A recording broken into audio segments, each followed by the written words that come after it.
High School. I'm Hannah. And I'm Chloe, and we'd like to welcome you to the new WREB News, bringing you all the latest in Rebel Nation. Our lead story for this week takes us over to Vocational with Miss Wethington and Miss Woodrum, who are taking donations for Casey County hospice patients. Here is Anna with their story. Hey CCHS, this is Anna Kelly. I recently spoke to Miss Woodrum and Miss Wethington over at the vocational school regarding HOST's new drive program, Hospice Baskets. Here's what they had to say. HOSTA participates in a community service program for hospice, and it's the Hospice Thanksgiving Baskets.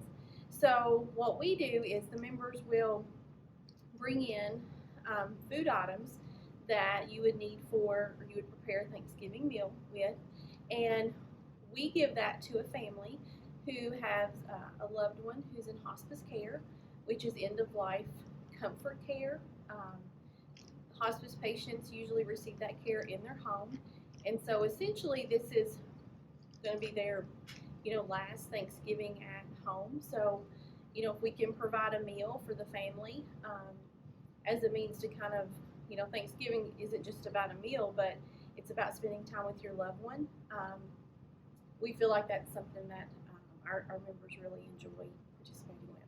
So anybody can make donations to the Thanksgiving Hospice Basket for the patients. So if you have any food items that you can donate, bring them to Miss Woodrum's room or Miss Wethington's room over at the vocational. This is Anna Kelly. Studio, back to you. In other news, our regional champion academic team hosted a competition this past Tuesday. Tyler Short spoke with some of the members of them, and here's that story. This Tuesday, the academic team swept the competition, and they are now 6-0 in the district. We talked with Mr. Coomer and some of the varsity players about academic team. Well, I'm really pleased with the performance tonight by both our teams. Our varsity team won all 3 games, which I kind of expected them to do. They won in convincing fashion, so that's a good sign for them as they move forward. The biggest thing for our varsity team is the Quiz Bowl competition they went last weekend, where they beat teams like Paul Blazer, Russell, Johnson Central, and Glasgow, which are some of the best teams in the state. So our varsity team's looking really, really good for this year. JV, they had some tough competition tonight. Most of our members of the JV team were brand new to academic team, so they acquitted themselves very well. Their goal tonight was to get experience, and they gained some valuable experience. We won all 3 matches, and I think I could have done a little bit better, but overall I think it was a pretty good match for us. So I do arts and humanities, which consists of music, mythology, religion, art, and philosophy. And I've missed a couple that I should have known, but I think overall I did pretty well with what I've learned. I specialize in science with a little bit of social studies and math. Obviously science is rather broad, including all of physics and biology and even computations. Social studies is pretty much what I've picked up from common knowledge, and math is what I've picked up from my classes. Great job, academic teamers. We wish you luck at your next meet at Madison Central. Back to the studio. Our final story for this week takes us back to the Rebel football team's win against Marion County Knights.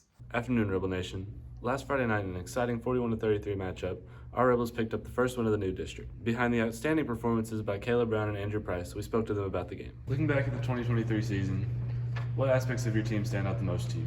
I would have to say probably the run game, our defense, and our effort. Our effort's always really, really good. When it comes to your game against Marion County, what do you think helped you guys catch the W in the end? I'd say definitely the offensive side of the ball. Like the linemen like to work. They really worked hard Friday. Evan Stevens had a really good game running the ball. On the first drive, there was a big touchdown, and then we just continued to build off that. So the offense definitely won us that game. That's it for this week's edition of WREB News. I'm Hannah. And I'm Chloe. See you next week, Rebel Nation.